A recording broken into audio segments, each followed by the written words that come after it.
Unahin natin muna 'tong ano, 'tong, chat. Itong, chat nitong, si Kulaong, bago tayo pumunta dito sa ano, sa ah, mga audio recording na ating, napakinggan. Bago tayo pumunta diyan, siguro 'yan ito munang, chat nitong okey,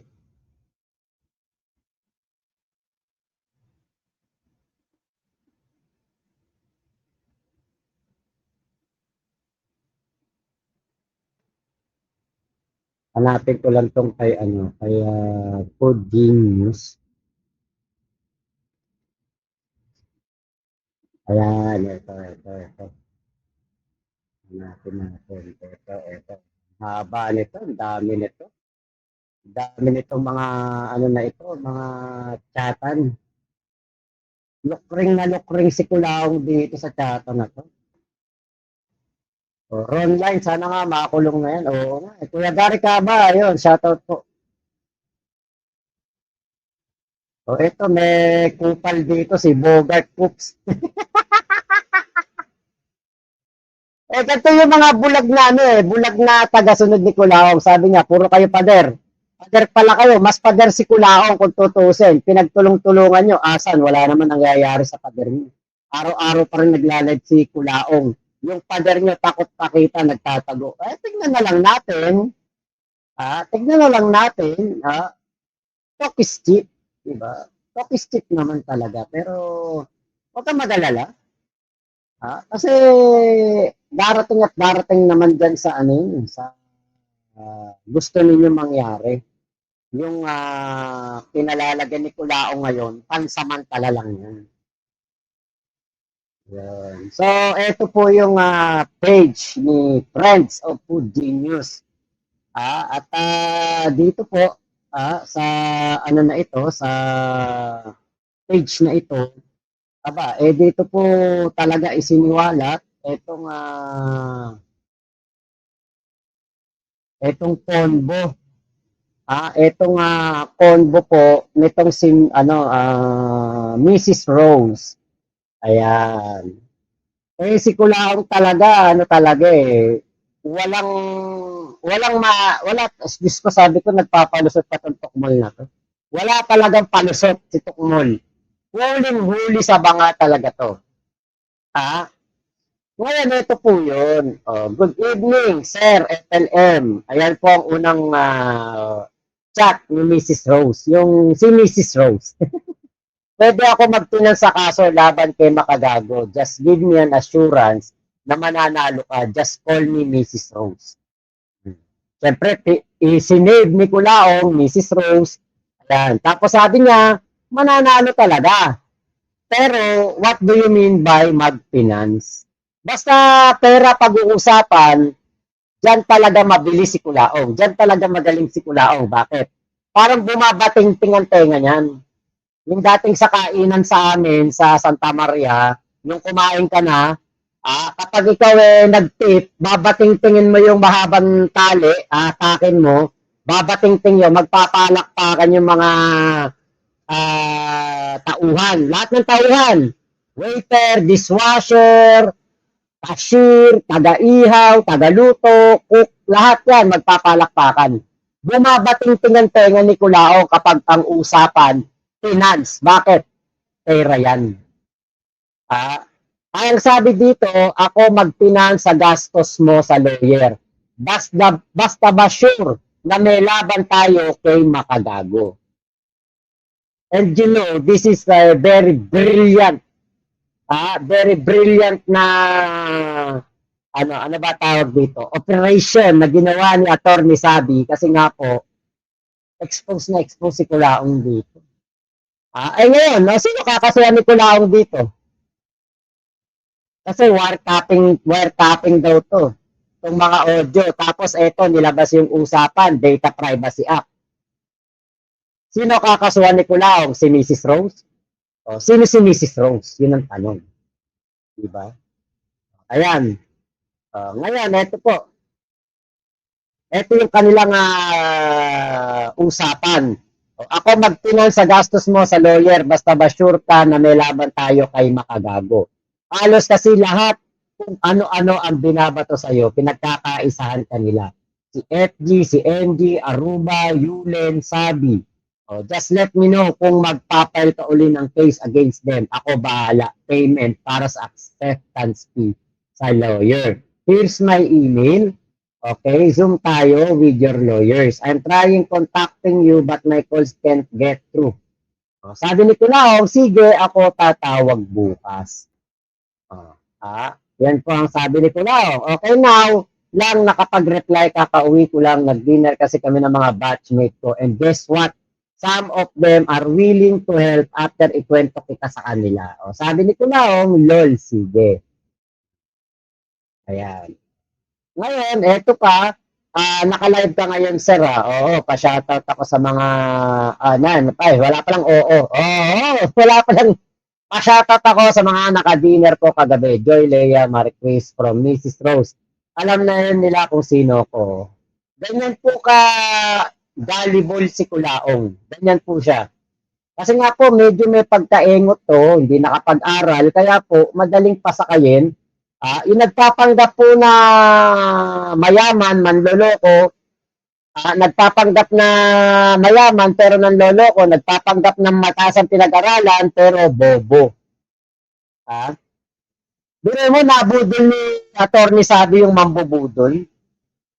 Tapos ito, sabi pa ni Kulaong, pwede tayo mag-copy sa Heritage Hotel, Pasay anytime. I will be at Heritage Hotel tomorrow. Sabi nitong si Mrs. Rose, loki mo mag-invite, sir. Copy lang talaga. Pwede ba dinner? Dinner pala. Loki mo naman mag-invite, sir. Ayan po ang sabi. Tapos sabi, sige, try ko maisasama ko kahit isa sa kabatchmate ko para mapag-usapan natin yung problema mo sa FG group mo. Kung ano ang pwede namin maitulong. Kung magbibigay kami ng abogado or financial na lang. Siyempre, di ba? Napakasarap po sa tenga ng isang Kulaong na marinig ang mga ganitong salita. Na mabasa ang mga ganitong chat. Bakit? Si Kulaong po'y hilahod. Si Kulaong po'y wala ng pinagkukunan. Maaaring kumikita sa YouTube, pero yan po ay buwanan dumarating. Kaya po itong ganitong mga offer, isang napakalaking tulong po sa isang Kulaong yan. Ngayon, tinanong po siya, ilan ba lawyer mo para masabihan ko sila ahead? Sabi ni Kulaong, marami. 6 silang lahat. See you, Mrs. Rose. Alam niyo po ba? Ayon sa aking bubwet, meron pong isang abogado si Kulaong. Noong panahon ng pandemya, hindi na siya kinakausap nitong abogado na to. Hindi na siya kinakausap. Ngayon, ang natitirang abogado na lang daw ni Kulaong ay yung si Attorney Johnny Caroche Vestido. Yun ang alam, yun ang sabi, yun ang alam ng aking bubwit na sinabi sa akin. Nag-iisa na lang tong abogado ni Kulaong. Ngayon, nabanggit din sa akin nitong si MG, Makagago, na iisa lang ang abogado ni Kulaong. At yun nga daw po si Attorney Vestido. Malalaman natin yan. Kasi alam niyo po, paano ka makakapag-maintain ng 6 na abogado kung ikaw mismo umaasa sa libreng pakain sa mga hotel, sa mga pre-breakfast sa hotel, diba? Paano mangyari yun na makapagbayad ka ng 6 na abogado? Kay Inay nga, noong panahon po ng nakulong si Kulaong, nakikiusap pa itong si Kulaong na ibalik ni Inay Marian yung kanyang sariling abogado na si Attorney Chua para po maging abogado ni Kulaong. Kaya paano nangyari yun? Na maraming abogado ngayon si Kulaong. Alam ko naman, kayo naman, alam niyo rin naman yan, na nagsisinungaling dyan si Kulaong. At kung kayo po, hindi po kayo magla-like, 436 kayong nanonood dyan, Tapos unlike natin, 52 lang. Ewan ko na lang talaga. Baka bukas magkasalubong-salubong kayo, kamukha nyo mga makakasalubong nyo si Kulaon. ah, baka mamaya magkasalubong kayo ng mga kapitbahay nyo nanonood sa akin. Pagkita nyo doon sa kapitbahay nyo, kamukha ni Kulaon kasi hindi kayo nagla-like sa aking live. Ay, bahala kayo. Mahirap yung bagong taon, pinapalayas kayo sa bahay nyo kasi kamukha niyo si Kulaong. ah, bagong taon na, di pa rin kayo nagbabago. Di pa rin kayo nagla-like. Naku, bahala kayo. Di bali na ako eh. Ako po eh, hindi po yan para sa akin. Yan like na yan. Para po sa inyo yan. Kapag tumalabang sumpa at kayo maging kamukha ni Kulaong, just walk. Naku po, Kuya Ronline, Jer Camacho, Showbiz Gaming, pag hindi kayo nag-like, pag gising nyo, kamukha nyo si Kulao, baka palayasin kayo sa bahay nyo. Ayan biglang nag-like kayo. Presilita, ayan, biglang nag-like kayo. Like na, di ba, Just Walk? Oh. Nag-like na sila bigla kasi delikado, baka maging kamukha ni Kulao. Baka mamaya, kapitbahay mo, hindi nagla-like, ha? Parehas kayo hindi nagla-like, pag bungad nyo dun sa, sa terrace nyo. Dumaan yung kapitbahay nyo, kamukha ni Kulaong. Ikaw din, kamukha kan pala ni Kulaong. Eto, balik na tayo. Ngayon, sabi ni Kulaong, anim ang kanyang abogado. Medyo diskumpiyado ako dyan. Hindi nga kayang ma-maintain ni Kulaong yung mga tauhan na katulad ni Ian. Hindi mapasahod ng tama. Abogado pa kaya ang kaya niya i-maintain. Anim pa. Kwento nga sa akin ni Makagago, yung USB na gamit ni Kulaong sa pagdedemanda sa kanya, yung tig-100 lang sa bangketa. At 1 piraso lang ang binigay na USB. Doon pa lang malalaman mo na yung nagkaso sa'yo, pipitsugin, kakaining itik. Ngayon, ito po ang reply ng ating Mrs. Rose. Sorry, late reply, ang dami mo palang lawyer, Sir FLM. No need na sigurong magdagdag. So, what can we offer for you? Okay, basta mag-set tayo kung kailan ni free time. Ako, ikaw at yun, at yun mga friends ko para pag-usapan kung paano kami makakatulong sa'yo. So, ang tanong, so kailan free time mo? Sa tanong ni Kulaong, why naman, curious and confused ka sa akin? Can I call? Sure. Nahihirapan ako mag-text eh. Ayun ang sabi. Okay, thank you. You're welcome, sir.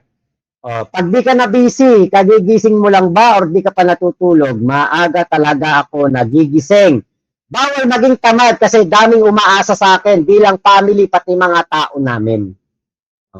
Kagigising lang. Alam niyo, may matutuklasan tayo dito eh. Yun yung pinaka-importante dito sa chat na to eh. Okay, sabi IC, short for IC. Okay, I get it. Curious at the same time, confused ako sa'yo. Hehehehe. Okay, sorry. Late reply, ang dami mo lawyer. Ay, ano pala to?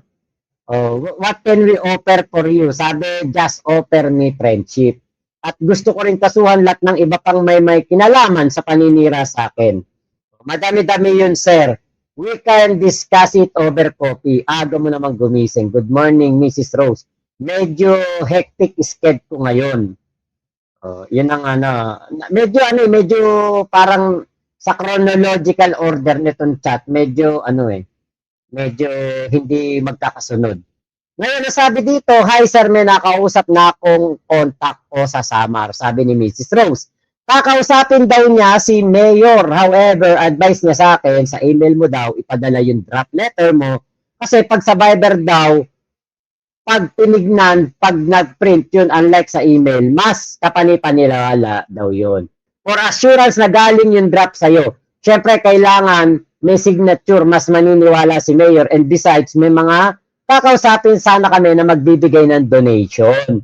Mas maaga sana, mas maganda para maihabol natin this holiday season on humanitarian na gagawin natin. At syempre, kapag po ganyan, nang usapan ay donation, pumapalakpak ang tenga ni Kulaong dyan. Bakit? Ang donation ay katumbas ng pera. At katulad ng ginagawa ni Kulaong na mamimigay kunwari Kunwari, binigyan siya ng 50,000 na pamigay. 8,000 lang ang gagamitin niya. 8,000 lang ang ipapamigay. Kaya po, sa mga nagnanais dyan tumulong kay Kulaong, idiretsa nyo na sa mga tao. Kayo na mismo bumili ng Jollibee at ipamigay nyo po sa tao. Kung ano man ang gusto nyo ipamigay, kung bigas, kayo na mismo bumili, ipamigay nyo ng diretso sa tao. Huwag nyo nang ipadaan sa mga katulad ni Kulaong. Yun. Okay.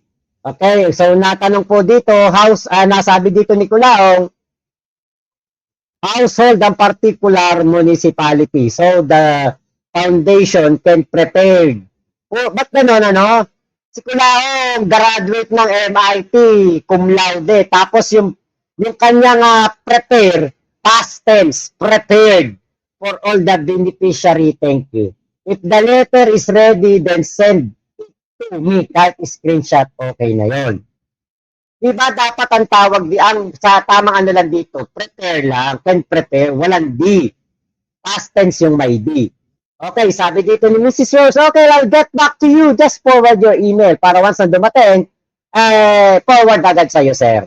Congrats sa dismissal ng case mo, sir. Patunay lang talaga yan na lahat ng paratang sa'yo ay walang katotohanan. Okay, napanood ng staff ko ang live mo kanina. Once again, truth has prevailed. Ayun. Okay. Yes, salamat sa mga taong sumuporta sa akin. Sabi ko naman sa iyo, pag napatunayan mong worth it kang tulungan, lahat ng tulong bibigay namin. Di lang ako, pati yung mga taong patuloy na naniniwala sa iyo. Once again, congrats. Ayan. Ngayon, ito yung Gimba Nueva Ecija, Honorable Francis Leo A. Marcos, Semi Disparanza Foundation, March 3, 2025. Ayan yung mga litrato nitong ano na ito. Okay, statistically, ito yung mga sulat ng mayor, siguro. Okay. Ewan ko, ba't nasama yun? Ngayon, ikaw ba yan? Naku sir, pasensya ka na sa staff ko, tuntua kasi sa'yo. Siya may hawak, CP ko, sorry. Break time po kasi nila, sorry po again. Yun. At sabi dito ay nagpapa-shoutout, sinabi mo daw kasi maswerte silang mga nasa-shoutout ng isang FLM.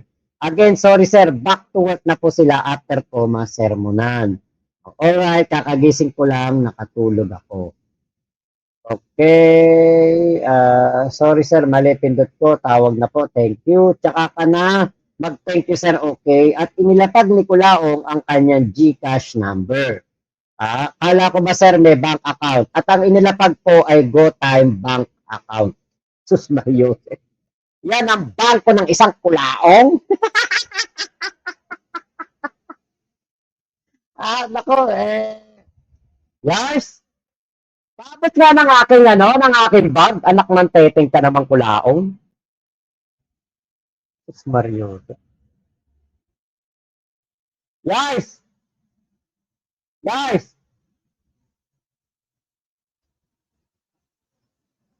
Hindi yata ako naririnig ng asawa ko eh. Ako kasi may Metrobank, may Union Bank. Marami po akong, wala akong ng GoTime na yan. May GCash ako, may Maya, dalawa yung Maya ko, at East West Bank. Tapos ang isang Kulaong, ang isang bilyonaryo, GoTime Bank lang ang gamit. Ako hindi ko minamalit ang GoTime Bank. Pero alam niyo po, yan yung isa sa pinakamadali na makuhang bank account. Kahit sa online lang makakapag-open ka niyan. Virtual lang yan. Virtual lang yung banking yan. Pero yung akin, meron po akong East West Bank, Metrobank, Union Bank. Papakita ko lang sa inyo para for comparison na lang.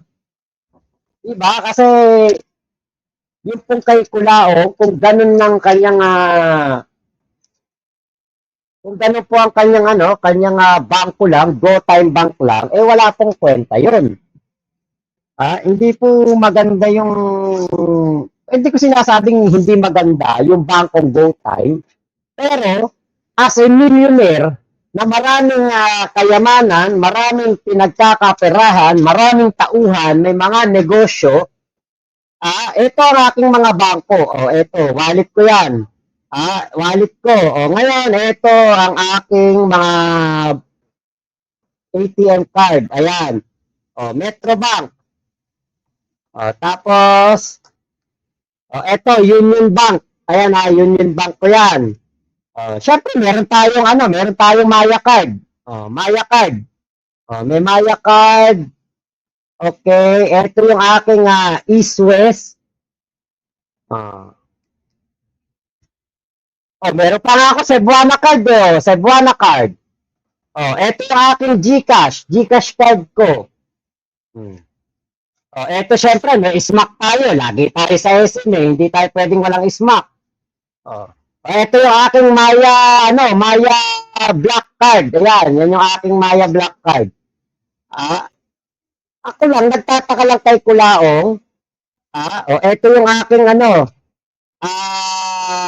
sa Malaysia. Ayan, Malaysia. Gumagana pa yan hanggang ngayon. Card ko sa Malaysia. Nagtataka lang tayo na ang isang Kulaong, Diyos ko, go time lang ang gamit. Anak ng teteng. Ako hindi ako nagyayabang. Hindi ko sinasabing magaganda mga hawak kong bangko. Kumbaga hawak kong mga ATM card, mga bangko ng Metrobank, Union Bank, East West Bank. Pero di ba, putya, Kulaong naman. Paano maniniwala sa'yo? Let's say, totoo si Mrs. Rose. Ay, Kuya Nino Barsaga, happy birthday sa'yo! Ayan, si Kuya Nino Barsaga! Ay, nako, yan si Kuya Nino Barsaga. Hindi ako naniniwala ang bank account yan, pero alam ko, talatalaksan ang pera niyan sa bahay. Happy birthday sa iyo. Batiin niyo na happy birthday si Kuya Nino Barsaga. Mabuhay ka hanggang gusto mo. Kuya Nino Barsaga, ang isa sa aking mga tropa tips, kaibigan dito sa SOCMED. Pati sa totoong buhay. Kumpare ko pa yan. January 7 pa birthday ko. Advance happy birthday na kagad. Pero Kuya Nino Barsaga, isa lang ba birthday mo? Nakakatulad ka ni Kulaong, 2 birthday. Nagdadance pala ang piyali namin.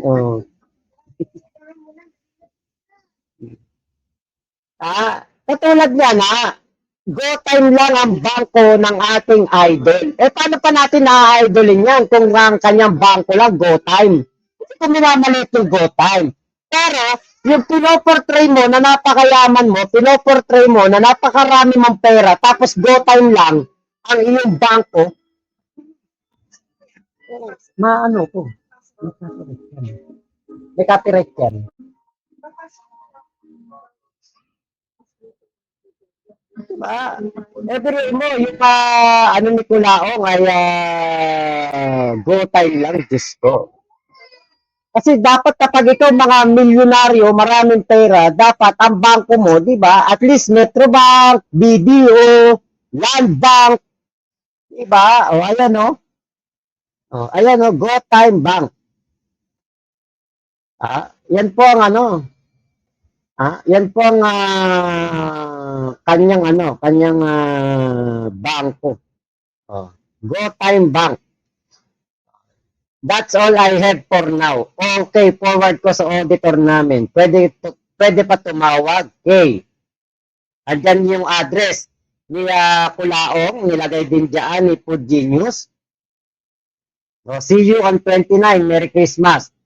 Sabi pa dito, okay, Merry Christmas din po. Pag-uusapan pa namin kung saan namin, ayun, di naputol. Kala ko nga ikaw na. Ano oras ka natapos mag-live service ako kaya di makapanood. Paalis ako ngayon, magpapakain ako sa mga homeless ngayon.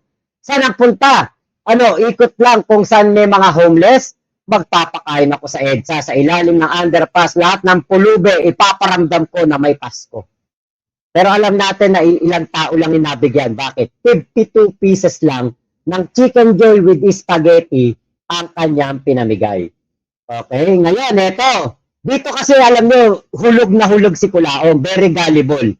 Mahal, good morning po. Merry Christmas. O, sabi din dito, Merry Christmas. Okay. Tapos, nag, mali pa yung Merry Christmas ni Kulaong. Merry Christmas. Tapos dito, sabi dito, good morning sir. Nako, pasensya ka na. Stop ko po, nag-text sa'yo kanina. On the way kami kanina to Tacloban. Kararating namin. Nakita ko nag-live. Kaya pala hiniram yung CP ko. Sorry po. Santa nag-celebrate ng Christmas, sir? Sabi, okay lang, kala ko ikaw nag-text ng mahal. Die hard fan mo talaga yon sir, since pandemic. Diba? Very gullible si Kulaon. Yan po ang ano niyan. Okay. Sabi pa po dito, magpapakain ako sa EDSA sa ilalim na underpass. Lahat daw ng pulube, ipaparamdam niya na may Pasko. Sana nagsabi ka para nakapagambag man lang. Sabi ni Mrs. Rose, okay lang, mapapanood mo mamaya. Pwede naman kung gusto mo. Yan ang Kulaong, hindi nang hihingi. Diba? Pero, kung gusto mo tumulong nga naman, abay, padala mo na sa kanya kagad.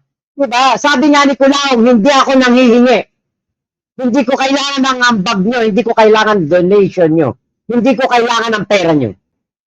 Pero pwede ka magbigay kung gusto mo.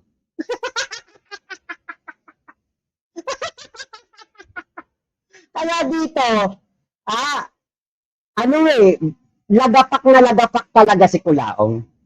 Di ba sabi niya, hindi siya nanghihingi. Pero bakit? Pwede naman kung gusto mo. Kung mag-aambag daw itong si Mrs. Rose. So, alam natin lahat na ang pamimigay ni Kulaong galing sa ibang tao. Ngayon, sabi pa po dito, with regard, sir, sa napag-usapan natin sa financial support, wait ka lang po, nasa vacay pa kasi yung auditor namin. Okay, tapos waiting din kasi kami sa dalawa namin donor, magkikita-kita kami next week.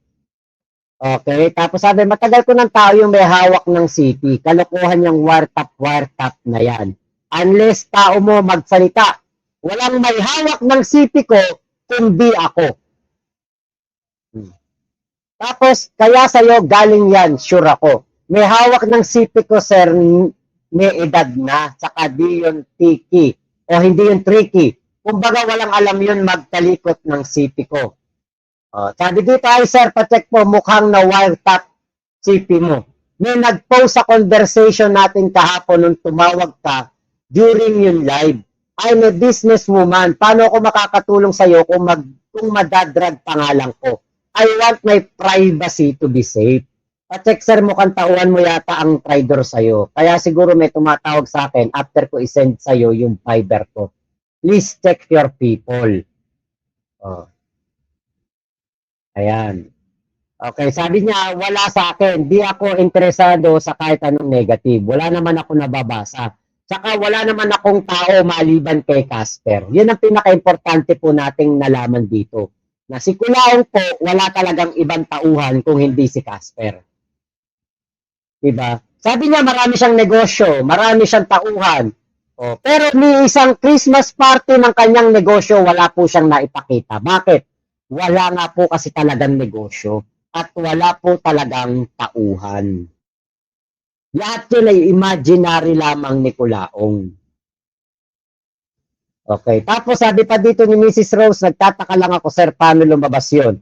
Saka ako lang may hawak ng cellphone ko, baka sa'yo, kasi minsan tao mo may hawak ng CP mo.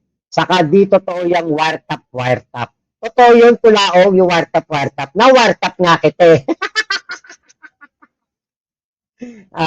paano mo nasabi? Text ko lang alam nun, sir. Tuloy ba sa 27? Kala ko ba, sir, sa 29? Kung hindi, uwi muna ako ng province at may bibili ng isang property ko. 29 pala. Are you sure, sir, walang naguhuda sa'yo? Walang huda sa akin dahil iisa lang kasama ko at wala ring nakakahawak ng city ko. Hindi daw mababayaran ng kanyang tao. Di mababayaran ng tao ko, kaya malabo yan. I'm just warning you, sir. Di ba nga marami na humuda sa'yo way back pandemic? Di ko tao yung humuda sa akin. Sino si Yama? Di ba niya tauhan niyo si Yama? Okay. Pangahawakan ko sinabi mo. See you on 29th. See you. Be careful. Okay. Sabi naman ni Kulaong. Okay. Okay, see you tomorrow, 9:30 to 2 p.m. po tayo bukas. Ikaw na mamili ng oras. Basta 9:30 a.m. hanggang 2 p.m. Hindi nag-reply si Mrs. Rose. Tuloy ba tayo bukas? Ayan. Si Kulaong, sabi niya, hindi siya tumatanggap ng pera ng ibang tao.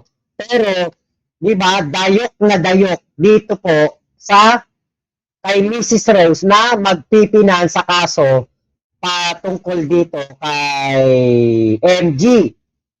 Kala ko ba, Kulaong, hindi ka humihingi ng pera, hindi ka tumatanggap ng pera sa ibang tao. Trigger Woman, ayun, shoutout po. Happy New Year. Sabi mo yan, Kulaong eh. Diba, yung sabi ni Kulaong dati, hindi ako tumatanggap ng pera sa ibang tao. Diba? Yun ang sabi ni, ni Kulaong. Pero dito, siya yung nangungulit. Hindi siya nire-reply ni Mrs. Rose. Siya yung nangungulit at parang nag-a-update kung tuloy ba. Diba? Kasi nga po, donation at financial na tulong ang daladala ni Mrs. Rose. So dito po, expose si Kulaong. Una, wala siyang tauhan, walang negosyo. Si Casper lang ang kanyang tauhan. Pangalawa, si Kulaong po talaga ay tumatanggap ng pera sa ibang tao. Ito ba yung mayaman? Mayabang lang sa live. Sasabihin lang ni Kulaong, hindi ko kailangan ng pera nyo. Pero ang totoo, behind the scenes, si Kulaong namamalimos. Namamalimos ang trilyonaryo ng Pinas. Ngayon, sinabi po dito ni Mrs. Rose, I'm sorry sir, di ako makakapunta. Wala po kasi akong kasama. On vacation pa kasi mga kagrupo. Not because wala akong tiwala sa'yo. It's just that ayoko lang may masabi ang pamilya ng asawa ko. O baka asawa niya. Lalo na mga in-laws ko. You're famous, lagi may nakabantay sa'yo sa lahat ng kilos mo. Baka may mag-post sa social media. Okay lang sana kung may group tayo na magkikita-kita. Sabi ni Kulaong, wag na lang siguro. Nasa sa'yo naman yan, sir. But our group decided makipagkita sa'yo on second week of January. Sabi pa dito, di na lang, last text ko na to, I don't want to really waste my time preparing sa mga taong maraming dahilan. It's on you, sir. God bless. Kayo nag-initiate, kayo kumontak sa akin, di ko naman kayo kilala, then nag-agree sa date, then nag-cancel kayo, sayang oras ko. Salamat sa pagsayang ng oras ko, pagpalain ka pa sana ni Lord. Holiday season po kasi ngayon. Nangungulit si Kulaong. Bakit? Kasi nga po, kailangan niya po ng pansugal. Di ba? Kita niya, nandun na lang nagpupunta sa Heritage. Kasi, hindi na siya makakapunta ng Viewport. Walang pansugal. Walang budget. Ito yung karugtong nung kanina. Ang sabi dito, siguro mga second week na lang ng January. Yun ang aming napag-usapan. This time, sagot namin lahat. Ikaw na mag-decide kung saan tayo magkikita. Hope you understand. God bless you more para madami ka pang matulungan. Thanks. Marami namang tao dito at may mga supporter na darating. Parang gustuin ko man maniwala sa'yo pero parang di naman kapani-paniwala. Ayun. Tapos dito, nananakot pa si Kulaong. Alam mo ba na nalolocate kung nasaan ka dahil sa number? Gusto mo sabihin ko sa iyo kung ano tunay mong pangalan, pero mas pinili ko na kaibiganin ka. Kaso sinayang mo. Warantin mo mukha mo. Gusto mo sabihin ka sa iyo kung sino amo mo? Sige nga kung ano tunay kong pangalan at kung sino amo ko. Paano nangyari may amo ako ako nga ang amo. Unlike you, questionable pagkatao mo. Oops, sorry. Sabi ka dito, holiday season po kasi ngayon, it's just so happen na iba may mga naka-schedule na mga vacation. Ako nga mag-isa nandito. Iniwan ko tao ko dahil ayaw kong mapahiya sa usapan. Sana di ka nag-agree. Alam ko na may ganitong mangyayari. May naamoy na ako, kakaiba umpisa pa lang. But for the benefit of the doubt, pinagbigyan ko pa rin mag-entertain ng stranger. So tama ako ng hinala sa'yo.